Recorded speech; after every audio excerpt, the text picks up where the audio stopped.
reach it. Ah.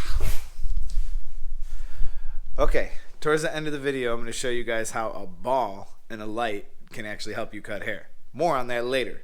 But first, we got to call Cosmoprof because they're the only ones who might actually carry the cordless masters. Do you guys have the cordless masters, the clipper from Andis? No, we don't have any cordless, no. Okay, is there any way that you can check if any of your other stores around have it? That would require me having to hang up and then call Cosmoprof and then call you again. Oh, okay. Thank you for calling Cosmoprof and Naples. This is Mark. How can I help you? Hello, I was wondering if you guys carried the Andis Masters, the cordless version? No, we do not. We only have the cord one. Like any of your other stores that have it, you think? I doubt it. I doubt if they do, but I can give you phone numbers. No, it's okay. I got them. All right. Thank you. So we can't get it. I guess I'm going to have to order it online. Kind of a bummer. Whatever.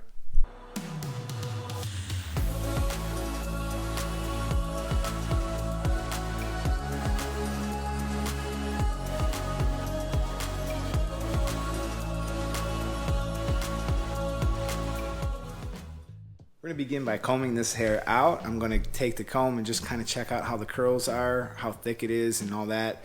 And we're going to begin right away with the 1.5. And there's a reason why we're using the 1.5, and that is simply because the back of your comb, we'll just say this is a comb, the width of your comb is pretty close to what you get after you use a 1.5 detachable. So that's a great catalyst for me to use clipper over comb, and it's just so important that you guys learn how to do clipper over comb. And if you guys need a more thorough video explaining it more than I'm going to in this one, I will link it in the drop down below to the video that I really went all out for the clipper over comb. But again, I'm just beginning. Kind of think of this part as the rough draft, because of course it's probably one of the most difficult situations you can encounter with extremely fine hair, extremely curly. It's dark, his scalp is light, and if you think of the scalp as kind of like a backlight, that's kind of what's going on here. And that's why every single little mistake that you make is going to be illuminated by this. So in a nice thing though, with curly hair and with this type of hair, a lot of times I'm telling you guys to move up with the clipper as you're cutting it, because I don't want you to make any further lines. But in this case, you can actually almost hold it on the angle that you want to actually have and see what effect taking a tiny bit of hair off does. Because if you take too much, you know as well as I do, the game is over and you're not going to be able to perform the cut as well as you could have.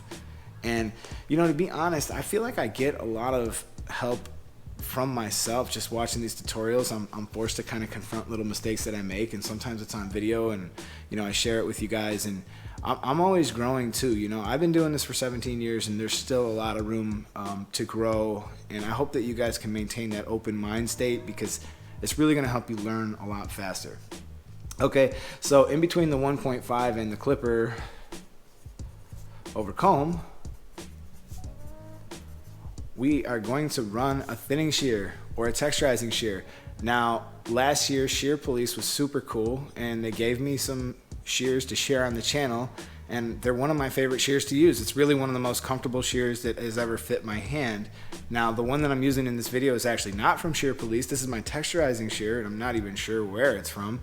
But it does a well enough job, and we just want to go through and find those curls that are going to be really dark and give me trouble, and try to see if we can relax them and have them lay.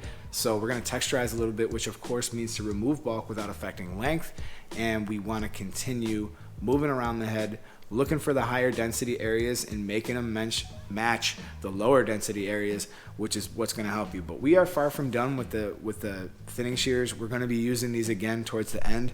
But this is kind of how I actually work. I mean, it's like a look inside my mind. Is basically, I like to kind of address the 1.5 to the clipper over comb to the texturizing shears. I like to address this now so I can get a better picture of what I'm trying to create. And that's why I kind of like to do that, because now all I got to worry about is going from 1.5 down to skin, and we can do that pretty easy. I'm actually going back and I'm cleaning up with a number 2, because a 1.5 to a number 2, There's not a whole lot of difference here. However, I just want to make sure that if there's any little hairs that I didn't get to blend well with the texturizing shears or with my other techniques, that I've accommodated for that, and I have that all smoothed out before I begin the actual fade process, which in this particular video is going to get a little confusing for some people, I know, but I'm going to try to make it as clear as I can. So I'm actually going to begin this fade with a 000. So I'll just put 3 zeros here to kind of represent that. And there's obviously a few steps below the 000, and we are going to get into why I decided to do this. But in the case of extremely difficult hair, straight hair, Asian hair, or a light background with a low density, these are some of the things that I've learned. This is just experience that tells me what to do here, and I just kind of follow it. So below that, you got your trimmer. And then below that, you have your electric shaver. So whatever, we'll just put skin. Okay, so this is kind of the progression to the 000, and you're not going to have any problems in between here in these steps. If your stuff is set up properly and you've checked out some of my other videos that we talk about zero gapping and how to make sure that these things line up properly with each other, you will not have any problem executing from the 000 to the skin. So I'm using the wall detailer cordless. It's a great machine for moving up and removing bulk, but the cool thing is, like, when I'm moving around the ear, I don't want to bring that big and bulky detachable in. I just want to use something quick, easy, and small, and that's why I chose to use the wall detailer trimmer in this situation. However, I'm not having like the greatest of luck getting super crispy lines out of this, but I'll show you a clipper that I do, or a trimmer that I do, in a minute. So we're gonna go with the number 1 now. Now I kind of want to see what type of damage a 1 open will do to this particular head of hair. So I'm only using the corner. If I use my G drive here and I just show you that I'm just using the corner, and by the way, if anybody does do any kind of editing and stuff, the G drives have started to actually fail me. I lost a ton of data, so stupid. But anyways, we're gonna begin closing the number 1. We began with it open. We're gonna begin closing it, and you're gonna see that 30 line is gonna begin to dissipate. And once you have the 1 open and the 1 closed, we're gonna jump over to the half, and we're gonna keep following this down. Okay, and once I've moved over to the half, I'll begin with the 0 open, or the half. It's a 1/16 if you're using wall, and it's just going to be a 0 open and the 0 closed on an angle. So again, maintaining that corner, hitting those corners, and then we're going to just do it with the open taper, which means that there's nothing on it. So I'll just put open and closed, which is the 3 zeros. So that's how we worked our way into this cut to get such a nice smooth blend. Because what basically is taking place here is, I realize this can be kind of confusing. You're looking into the mind of how I'm feeling about this, but there's really nothing too confusing about it if you think about it in this order. If I was to move up from skin and I went to the trimmer and the 3-0 and I opened it, you can kind of see how all that would work, and you would think that would make a lot of sense if I did it from up, or if you just did it straight from down, that would make a lot of sense too, right? But what you basically see me using is a combination of safety. So I want to be able to say that, you know, I need to get this blended into that number 1 smoothly, and I just don't know what that number 1's going to do. It might make it look great with the 1, and I might be glad that I skipped the half.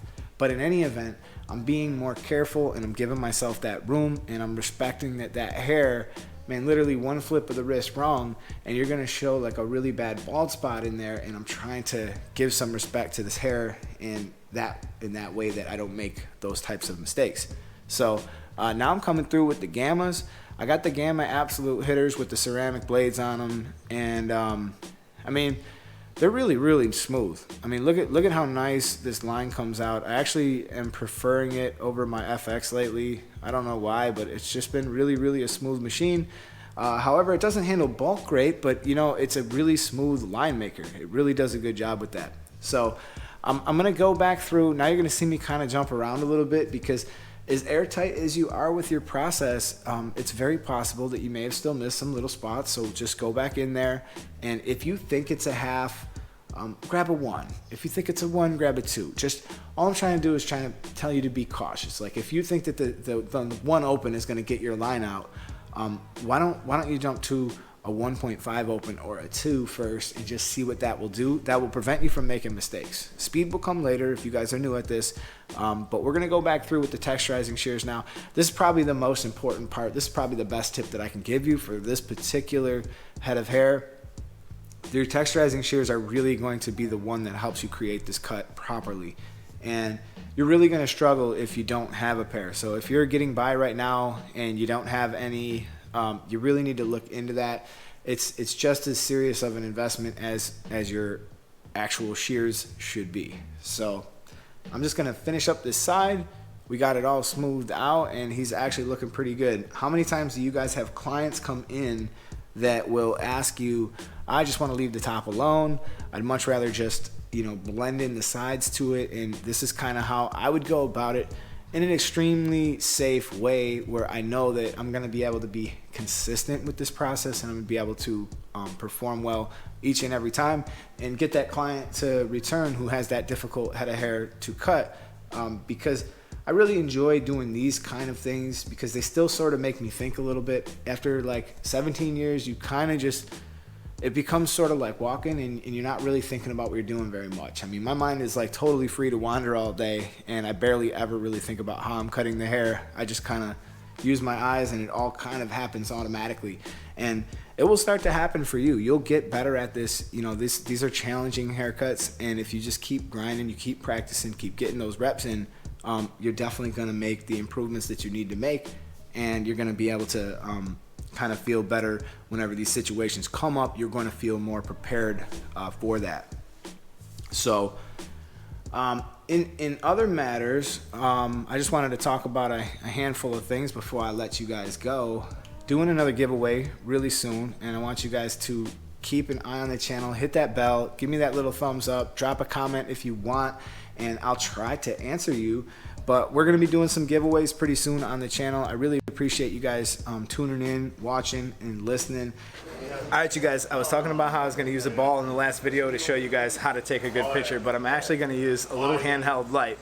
Now, I have this light on my station, and when I turn it off, obviously, I'm going to have better control over my lighting situation with this. So I'm going to put the link in the description for this light. It's awesome, and I really like using it, and it's cool because you can set this up however you want to get whatever kind of look you want out of your fade. So if you want to set it down low like this, you're going to get a really cool shot, or you might want an up top shot, or you might want to move it around. So however you move it around, you give yourself a lot of advantages. And of course with this light, if you guys want to see more of what this light does, it does a bunch of different colors and stuff like that, but that's not really what I'm interested in it for. I'm going to get this picture right here, and then I'm going to be able to advertise for myself. Plus, I got a cool tutorial coming up on this cut next, so stay tuned. And the other day we went live, we did a little Q&A. I'm going to start doing that more frequently. So if you guys want to hop in the Q&A sessions, you have any questions that you might want to ask or something that you're not really getting. We were even critiquing people's work and helping people to learn and to grow in a really nice way. Nothing negative about like blasting my clients or blasting my subscribers. Like I'm not roasting my subscribers here. I'm really just interested in trying to help you guys grow and to learn. In the state of Florida, once a year, well, biannually, in the state of Florida, we actually have to renew our barber license, and part of what we do for our renewal is we actually have to have an HIV packet. And I was reading an article the other day that the HIV is actually going to be cured within like 15 years. So I would just think that lawmakers are probably looking ahead, but I'm just curious, like, what will our renewal be like now? Will they eventually do away with the HIV packet altogether? And what will replace it? Because the government's going to get its money, and I'm just curious to see what's going to happen to all those companies like Elite and the continuing ed. So if any of you guys want to drop a comment in the section talking about that, I'd be interested to hear what your guys' predictions are. And if this video helps you in some way, please let me know. And if there's anything that I can do differently to make this easier or more understandable, let me know. Again, I really appreciate you guys tuning in. This is Mr. Eddie Barber. This is the YouTube Barber Academy, and these are the highly detailed tutorials that we do here. And I'll see you guys in another video. Peace.